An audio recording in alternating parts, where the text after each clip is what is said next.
So, is the AIM-120 buffed or nerfed? Let's talk a bit about it. Hello guys, once again, it's Matt. Thank you all the members and patrons. Make sure to subscribe. And we are flying out with some F-16s over here to actually properly take a look on how basically the AIM-120 is right now. Because as you know, it got some changes during this week. And they are quite big for most missiles, but the AIM-120 is the most interesting one. Why is that? Well, there are three changes, like main changes that we can talk about. At first was the difference in drag and wing area. This is very weird because the drag coefficient actually is larger, but the wing area multiplier is lowered. If I'm not mistaken, if I am, let me know in the comments. The wing area also affects drag, if I'm not mistaken as well. So at the same time that the coefficient itself is increased, the wing area got decreased. So I'm pretty sure it's kinda the same in the drag area, right? It got a change in the max AOA fin, which means that basically the missile will turn less. So it means that the missile will basically have 1/3 almost of less possibility of the wing to turn in the AOA, which means that it will turn less. At the same time, it will lose less energy as well while turning. So it's a win-lose situation depending on the target, and we're gonna get into that. The max fin lateral acceleration got increased a little bit, so it will get to that max fin AOA a little bit quicker. And the engine got actually a buff a little bit of a power. But the main thing, the third and main thing, I think it is the loft capability. It got severely increased just like any other missile, right? To 22.5 degrees in this case. So it is kind of interesting, right? Because we have multiple things to analyze here. The first one is that the drag, it is pretty much the same. As I said, the coefficient is a tiny little bit higher, but the wing area is lower. The major changes over here is that it has more power, and of course it has the lofting capability. Yes, it turns less, but these are the three main things. And remember, lofting capability can be a very big thing actually. If you take a look on some graphs that Jevelius actually made, that I will leave the links in the description, I already used some of them in some videos, you will notice how these missiles, they are just maintaining a lot more energy when they are flying. So the engine itself, it didn't change much, okay? You can see in some graphs that, of course, it has a little bit more energy while the acceleration is happening. But the thing is that it is not a big change. It's not a significant change by any means. So at the end of the day, it kind of remains almost the same. Almost. It has a little bit more thrust, but not by much. But the thing is, after the engine is burned out, right?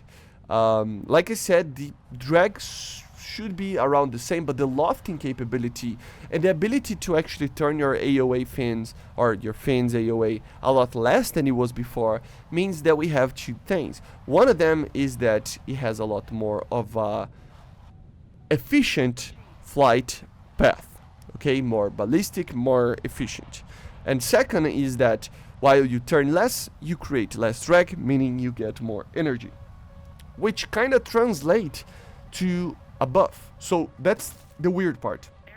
Yes, we did have a nerf in the turning capability, technically, which means that these missiles will technically from a lower range be able to turn less, or at least maintain for less time the amount of max Gs, or the amount of max Gs that it can actually do at that time comparing to the older AIM-120. But at the same time, it creates less drag, and with the lofting capability, it means that it creates a lot more energy to the missile. You can clearly see in some of these graphs how the AIM-120 was already the best missile, or close to the best missile. I mean, very close to the AIM-4 before, in the terms of this energy. But at the end of the day, it got a severe increase, being like remaining the best missile out there for longer periods of range, right? So above 24, and to be honest, above 18 kilometers to 20 kilometers, there are only 3 missiles that have the same amount of energy at that time, which is the PL-12 and the Darter and Derby, right? But after 26, it's a clear winner. It has more energy, more speed than any other missile. So although yes, it will turn less, the missile itself is going a lot further with a lot more energy, meaning that you can still turn better at these longer ranges than other missiles. A clear comparison to the AIM-120 is the R-77, and the R-77 has a complete different idea behind it. At closer ranges up to like 15, 16 kilometers, the R-77 will be way better than, at least in theory, right? I mean, up to like 6 kilometers, it will have a lot more energy. Then after that, it kind of follows along and still always have less energy. Meaning that the R-77, although yes, it will turn more. So for up close 10 kilometer shots, the R-77 will do that extra step to actually get a target that it's really, really hard to get. But at the same time, from longer ranges, above 10 kilometers, the AIM-120 will always have more energy, meaning that it will be a much more reliable weapon to actually hit a target, even though it's turning less. It's kind of weird, I know, but think about it. Even though a missile turns less, if you can actually make the energy retention stay there for a very long period of time and be better than the comparison missile that turns better, it means that eventually the crossing point will happen and this will happen. A lot of kills, right? It will make the AIM-120 a better missile in turning capability than the R-77, although technically the R-77 turns more. And I don't know where this crossing point is. It's hard to say because there are so many variables here, but we can say that the AIM-120 is the missile that above 20 plus kilometers will be the one that has the most amount of energy.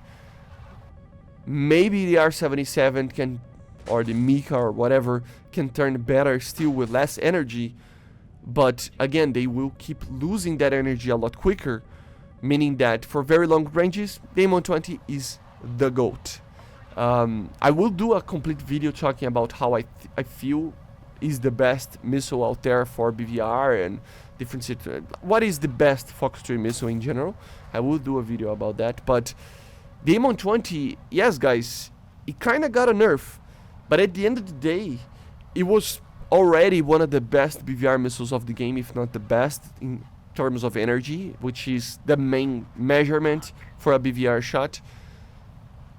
And right now, it got a severe buff. Like, if you take a look on the graph that I was talking about, guys, depending on distance, at like 36 kilometers, it's like 500 meters per second more than the AIM-120 had compared to the older AIM-120.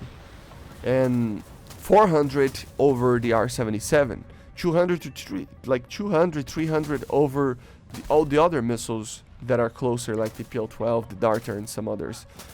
So it's, yeah, although kind of a nerf for very short ranges below 10 kilometers maybe, for longer periods of range and time, yeah, the AIM-120 actually got a buff, in my opinion, which is very interesting to see, and you can feel it. I don't know if you noticed in that battle there, I got 4 kills with 4 missiles, and it was just very easy to get kills. It's just much easier right now for any missile, to be honest, but the AIM-120 is something that is really good right now. So go out there, test this missile to see if you can come up to the same conclusions. I see you guys on the next one. Make sure to subscribe, and bye guys. See you.